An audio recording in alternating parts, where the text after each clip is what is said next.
There's a moment subtle but unforgettable when you realize that the world has stopped hearing you. You speak, but the room moves on. You suggest, and the decision is already made. You begin a sentence, and someone talks over it. You offer softness, and it's dismissed. You offer wisdom, and it's ignored. At first, you wonder if it's just coincidence. A busy day, a distracted person, an innocent oversight. But then it happens again, and again, until the silence becomes a pattern. And the pattern becomes a question. When did my voice stop mattering? For many women, this shift happens quietly after 50. Not because they have nothing left to say, but because the culture has decided it has heard enough from them. The voice that once organized households, led teams, held families, made decisions, now echoes in empty rooms or is reduced to background hum. And something inside begins to recede. Carl Jung called this withdrawal of projection, the process by which the energy once poured outward into roles, into people, into performance, begins to pull back toward the self. It is the natural rhythm of individuation. But without understanding, it can feel like exile, like being erased. Because the world, shaped by youth and performance, has no ritual for honoring the voice that grows deeper, slower, wiser. Instead, we begin to internalize the silence. We stop raising our hand. We edit our sentences. We wait our turn, which never comes. You didn't mean to lose yourself. It happened slowly, gracefully even, in the name of love, in the name of responsibility, in the name of doing what needed to be done. You became the caregiver, the professional, the mother, the daughter, the partner, the peacemaker, the planner, the one who held it all. And you did it well. So well that everyone believed that was who you truly were. Even you. Carl Jung called this outward face we wear the persona, the social mask we craft to navigate the world. It's necessary. It helps us belong. But it is not the self. The danger of the persona is not in wearing it. The danger is in forgetting it's a mask. Because when you live too long inside the expectations of others, even loving ones, you begin to silence the wild, sacred voice within. You begin to speak only what's allowed, to feel only what's useful, to show only what won't disrupt. The world celebrates the roles, the mother who sacrifices, the wife who forgives, the worker who never tires, the daughter who stays silent. But no one teaches you how to come back to yourself when the role no longer fits. So you stay, not because it feels right, but because it feels safe. Because to let go of the mask is to risk being misunderstood. Because you've worn it so long you fear there may be nothing underneath. But Jung warned us. The persona is only a mask of the collective psyche, a mask that feigns individuality, but in reality expresses conformity. And conformity is the death of voice. The roles you played were never the problem. They were meaningful. They served. But they were not meant to replace yourself. And now, after 50, something inside you is knocking. A soft, persistent call. A whisper that says, "There is more to me than this." You may not know what that more is yet. That's okay. The first step is to see the mask, to name it, to thank it, and then to slowly set it down. This is not abandonment. This is reclamation. Because beneath the persona lives your true voice. The one that doesn't speak to impress. The one that doesn't stay silent to keep peace. The one that tells the truth even when it shakes. To find that voice again, you must create space. Stillness. Silence. Moments where you are not performing. And yes, it will feel uncomfortable. Like standing in front of a mirror you've avoided for years. But slowly, gently, you'll start to hear her. The woman you were before the roles. The one who asked big questions. The one who laughed too loud. The one who loved without permission. She is not gone. She is waiting. Jung believed that the second half of life was about wholeness, not success. Not becoming something new, but recovering what was buried. And your voice, your real voice, is buried not in failure, but in adaptation. Is not too late to dig. Is not too late to listen. So ask yourself, what roles have I worn for so long they became my identity? What do I fear will happen if I stop performing them? What truths have I stopped speaking to keep those roles intact? And then, one by one, begin to choose differently. Say no where you used to say yes. Speak up where you used to stay silent.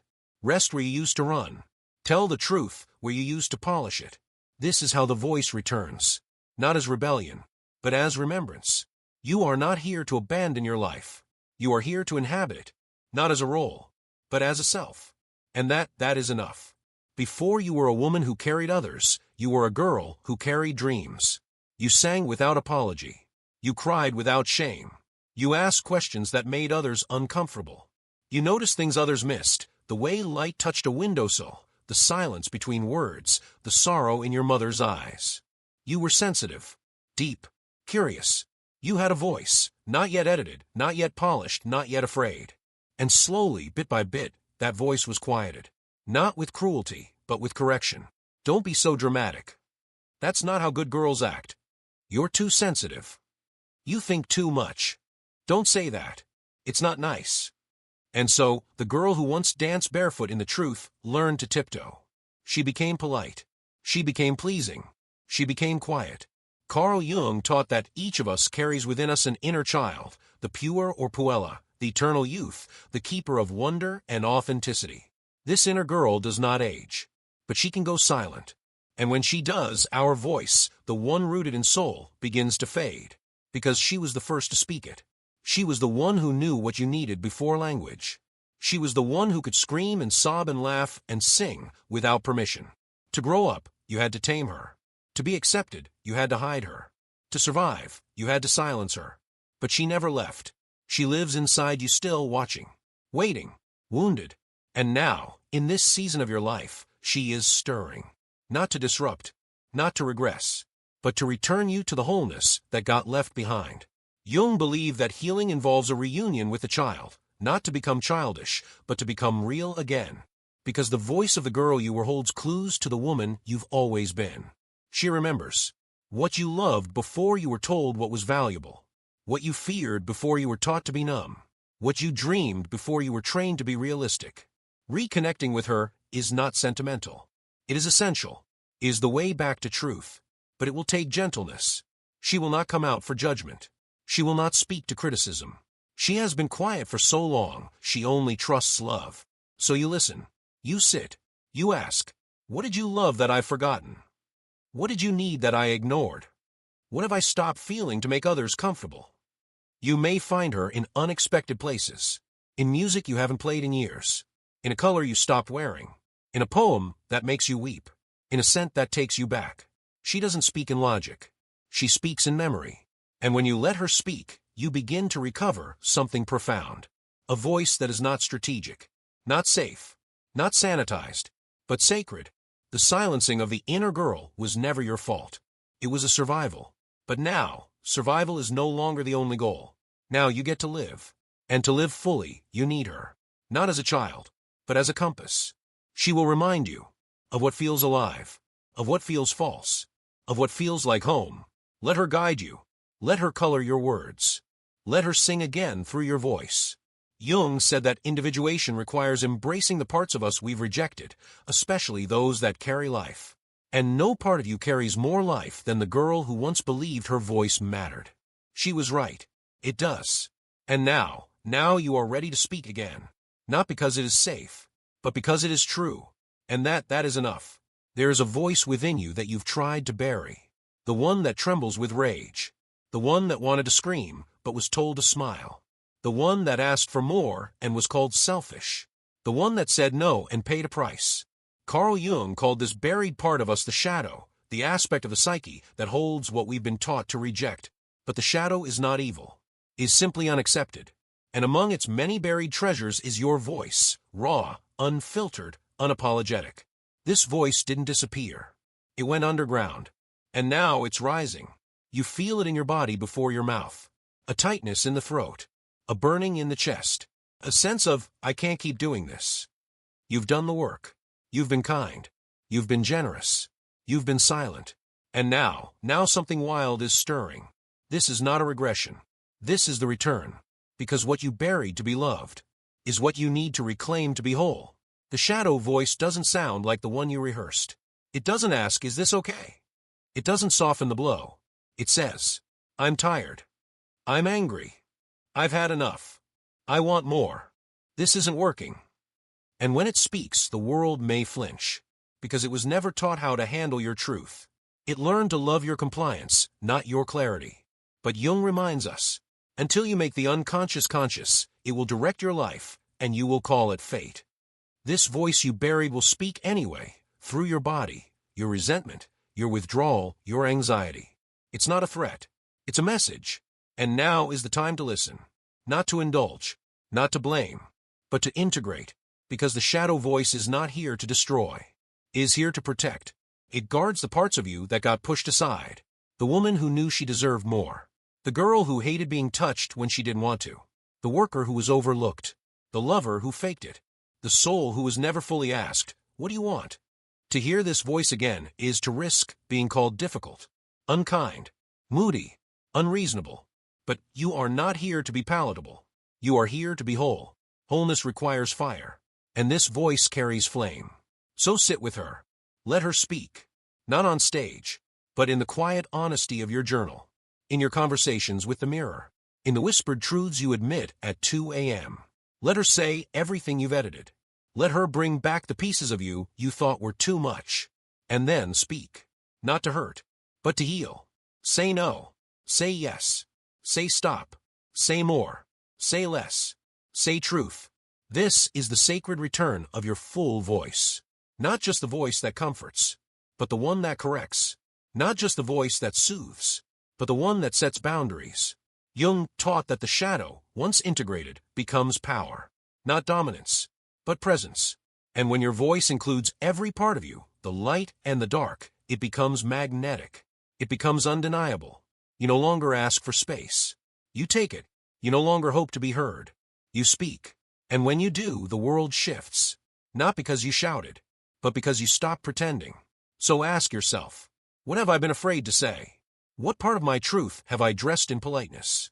What part of me is still waiting for permission? And then give yourself that permission. The return of the shadow voice is not a breakdown, is a breakthrough, is not rage for the sake of noise.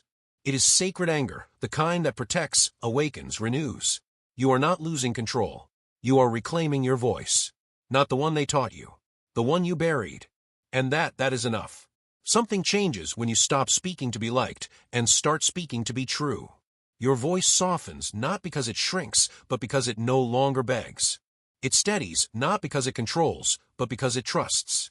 This is the voice of the self, the deep center of your being that Carl Jung described as the totality of the psyche. Not the ego, not the mask, not the wound, but the whole. When you speak from this place, you are no longer auditioning. You are arriving, no longer explaining, but revealing. It's not louder. It's clearer, because this voice does not seek approval. It seeks alignment. This is not the voice of rebellion. It is the voice of return. Return to your rhythm. Return to your knowing. Return to your wholeness. You begin to notice the difference. The voice from the persona tries to fit in. The voice from the shadow tries to be heard. The voice from the self simply is. It doesn't apologize for its intensity. It doesn't disguise its softness. It trusts that truth is enough. To speak from the self is to enter a new language, one not based in performance but in presence. You say, I feel without explanation. You say, I want without shame. You say, I need without apology. You say no without guilt. And the power here is quiet, rooted, unshakable. You don't need to argue. You don't need to prove. You don't need to raise your voice. Because your voice is now an extension of your being, not a weapon, not a wall. This shift is subtle but seismic. It changes how you communicate. You listen to hear, not to fix. You speak to connect, not to control. You pause when the silence speaks louder than words. You stop over-explaining.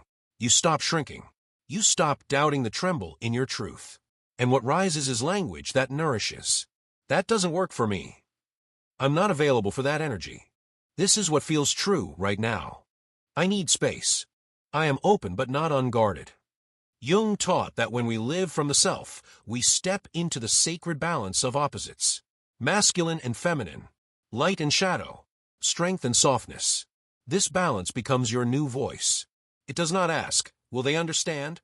It asks, is this authentic? You begin to speak less but mean more. You choose stillness over strategy. You realize that truth, when spoken from essence, always lands, even if not immediately.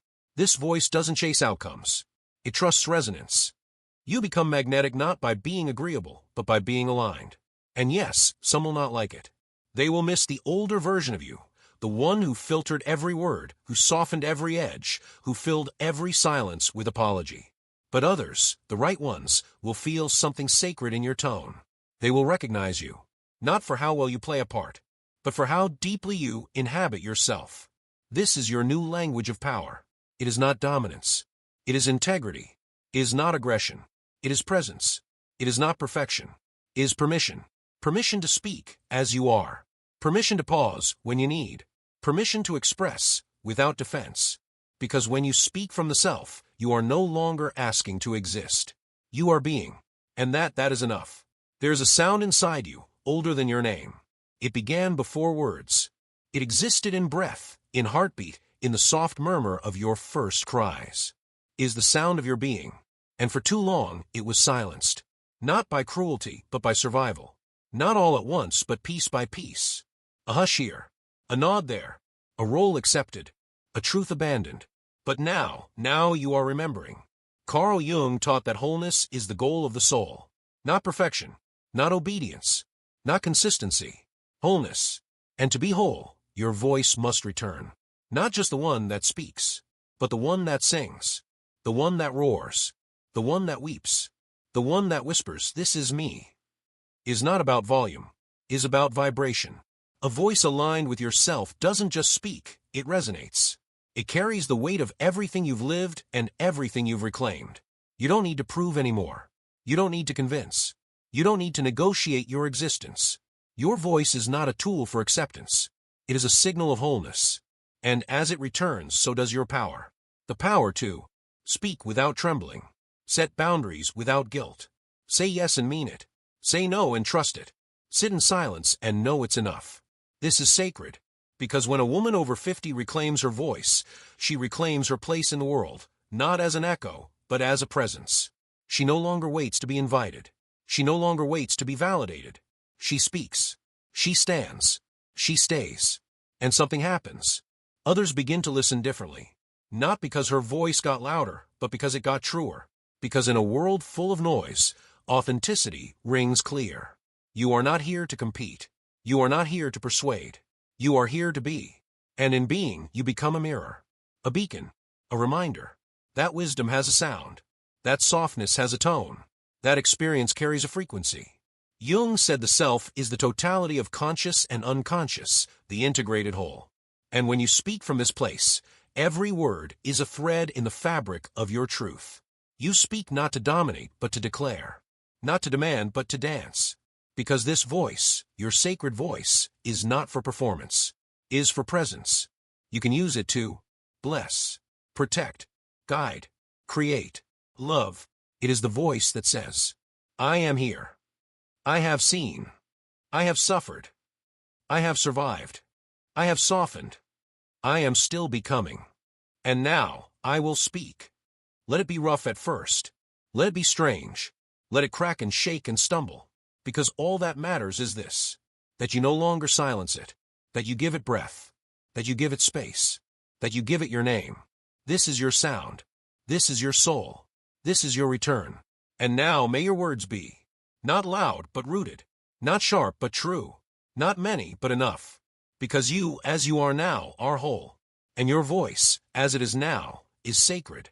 And that is enough. If something in these words felt familiar, if your voice trembled, even just a little while listening, then let it be a sign, not from me, but from within. A sign that your voice matters, that your story isn't over, that the world still needs the sound of your truth. If this message resonated with you, let it echo. Leave a like, so others know they're not alone. Write a comment, even a single word, and let your voice be seen. And subscribe, not just to this channel, but to the quiet revolution of remembering yourself. Because every time you speak from your soul, you give someone else permission to do the same. And that is enough. We begin to doubt our insights. We second-guess our feelings. And slowly, painfully, we start to silence ourselves. Not because we are ashamed, but because we are tired. Because we feel the futility of shouting into a void. Because we have not yet learned the language of our own soul. Jung taught that in the second half of life, our psyche shifts. We are no longer driven by the desire to impress or prove, but to integrate. And yet, society doesn't recognize this shift. So it labels it invisibility. It calls it irrelevance. But what if the world isn't going deaf? What if your voice isn't gone? What if it's simply changing direction? What if, beneath the silence, a deeper voice is beginning to rise? A voice not shaped by obligation or image. A voice not trained to please or protect. A voice that speaks from the root, not the mask. This voice is ancient. It is slow. It does not perform. It does not beg. It simply is. And you, right now, are on the threshold of hearing it. But to hear it, you must first grieve the loss of the old voice. The one that made people comfortable. The one that smoothed conflict. The one that kept you safe. You must mourn the spaces where you no longer belong. The relationships that no longer nourish. And then begin again. Not louder, but truer. Jung believed that the voice of the self emerges only when the ego surrenders its scripts. And for women over 50, this surrender is not defeat. It is the beginning of sacred authority, because the voice that survives the silence is the voice that can finally speak. So ask yourself, when did I start silencing myself? Whose approval am I still waiting for? What truth have I been whispering when it longs to be spoken? And then listen, not to the noise outside, not to the shoulds and the shames, but to the stirrings within. Because your voice, your true voice, is not gone. It is waiting, not to shout, not to perform, but to return. And when it does, the world won't be able to look away, because it will feel something rare. A woman speaking from her center, not to be heard, but to be whole. And that is enough.